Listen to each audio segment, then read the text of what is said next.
In Days of Great Peace by Mouni Sadhu, Chapter 29, Purification.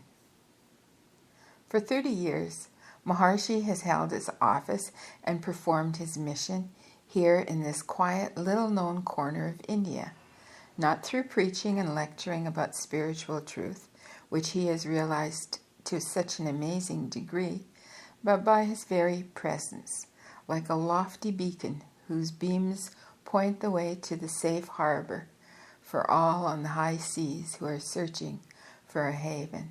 So this great Rishi of India sheds light on those who have eyes to see and ears to hear.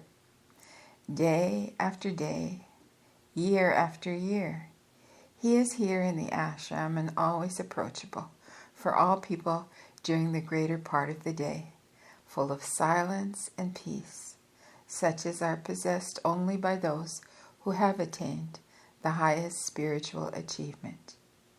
These thoughts rush through my mind like a stream from a source far away in the high mountains, unknown to me.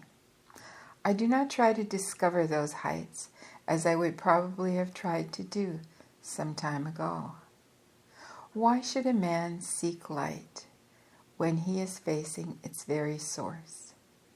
This light permeates our being through and through to give us an insight into all the mistakes and imperfections of our ego, our little insignificant personality. The presence of the source makes it possible for the rays to penetrate our being naturally and most infallibly within us, as it were, and not from without.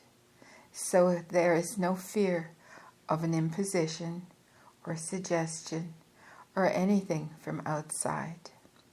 Then begins the slow process of purification, arising out of the contemplation of the living example.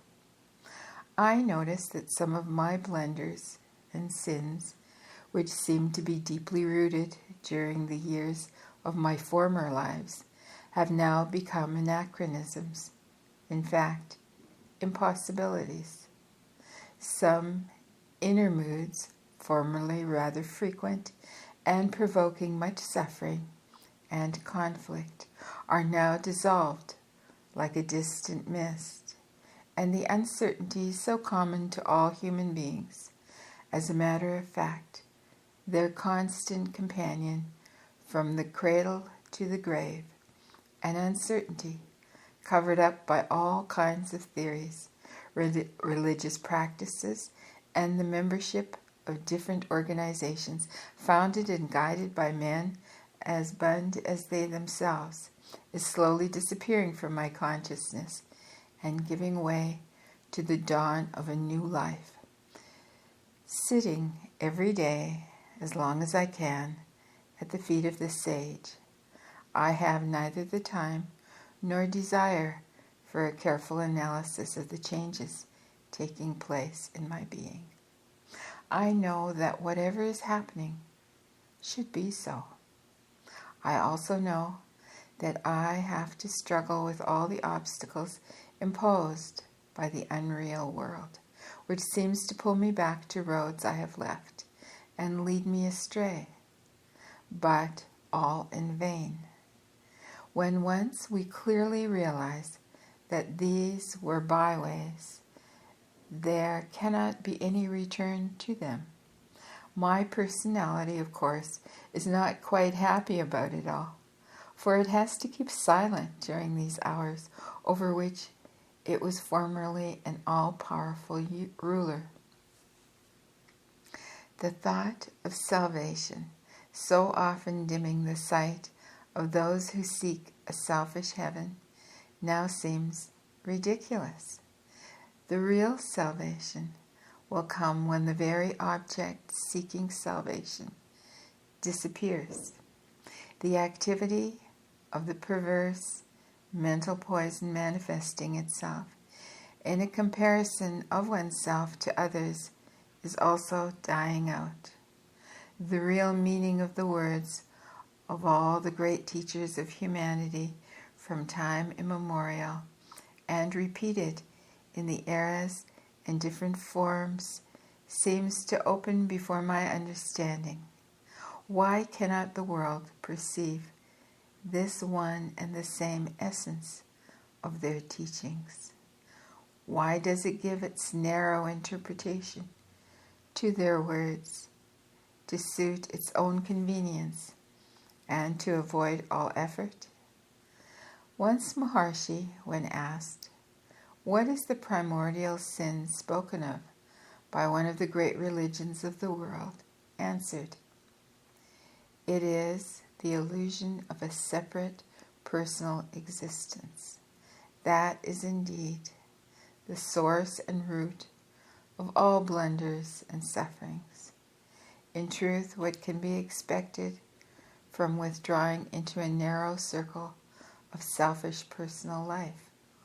Only an unavoidable destruction of the man who is himself putting a sword into the hands of death, whose duty is to annihilate that which really has never been more than nothingness." I see that the writing of these fragments of my meditations takes far more time than my consciousness needed to realize them during the time of the actual experience. It is somewhat similar to a film, actually, in which only seconds and minutes are needed to take individual scenes and events, while it requires an hour or so to contemplate the completed project. My next thought is, why look at the film at all? This evening, when leaving the hall after meditation, I stopped on the steps of the temple, facing the drive leading out of the ashram compound to the high road.